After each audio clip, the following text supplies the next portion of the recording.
Here with reaction, Fox News contributor Ari Fleischer and former Arkansas Governor Mike Huckabee is with us.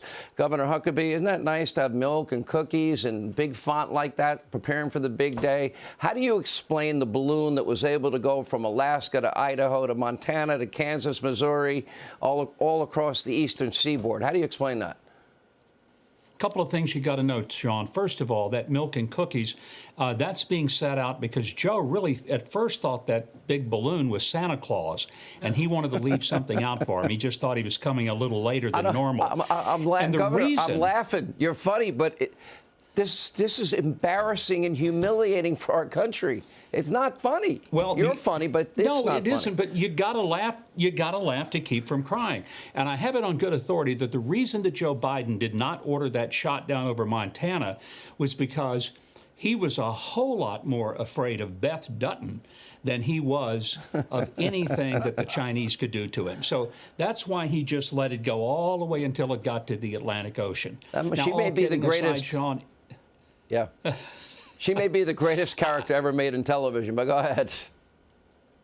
Well, I'm just going to say this. You know, I just think sometimes when the Biden administration then tries to say, oh, yeah, but this happened under Trump, but not a single person in the Trump administration at the highest levels of authority ever heard of it, you just have to say, yeah, why don't you bring a named source to the table rather than these anonymous people claiming that it happened? And I know Ari knows a whole lot about these anonymous sources who claim to know something. Let's talk about that, Ari. Tomorrow, the State of the Union. How does Joe Biden explain to the country why he did not deal with this when he had the opportunity when this balloon was flying over Alaska or maybe Canada or in the early hours into Idaho?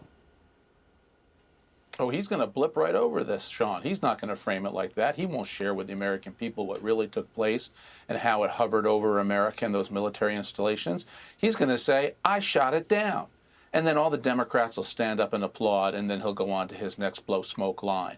That's what he'll do tomorrow night. But what bothers me the most, Sean, when you add up the Biden presidency, we are a nation now that has abandoned sovereignty. We've abandoned it by land when you look at how our southern border is no longer enforced. We've abandoned it by air when you look at how China could fly a spy balloon over our country. What's next? Are we going to abandon it by sea? Are we just going to let Chinese ships pull into our ports and say, well, if we sank the ship, we could kill American fish? So no, we're not going to defend America. This is what's happened now with our country and Joe Biden's acquiescence and weakness. This is what happens when you abandon sovereignty.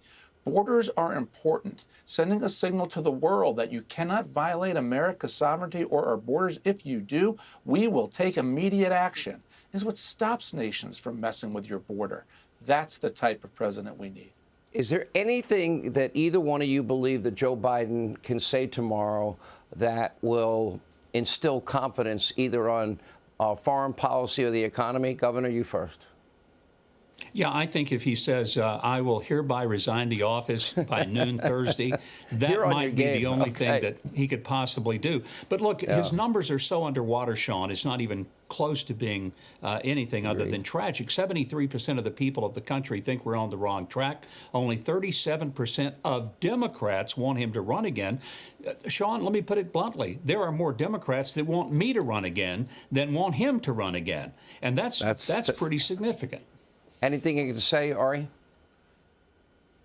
Yeah, here's the problem the Democrats are going to have. Joe Biden's gearing up for re-election. Tomorrow his speech is going to be about rallying the Democratic base because he needs it. The Democrats are putting all their eggs in one 82-year-old basket. That's the problem they're going to have if nobody primaries Joe Biden. I wouldn't want to be the Democrats at the end of 2023. Anything goes wrong, they're stuck with him. No alternatives. Primaries in the Democratic interest.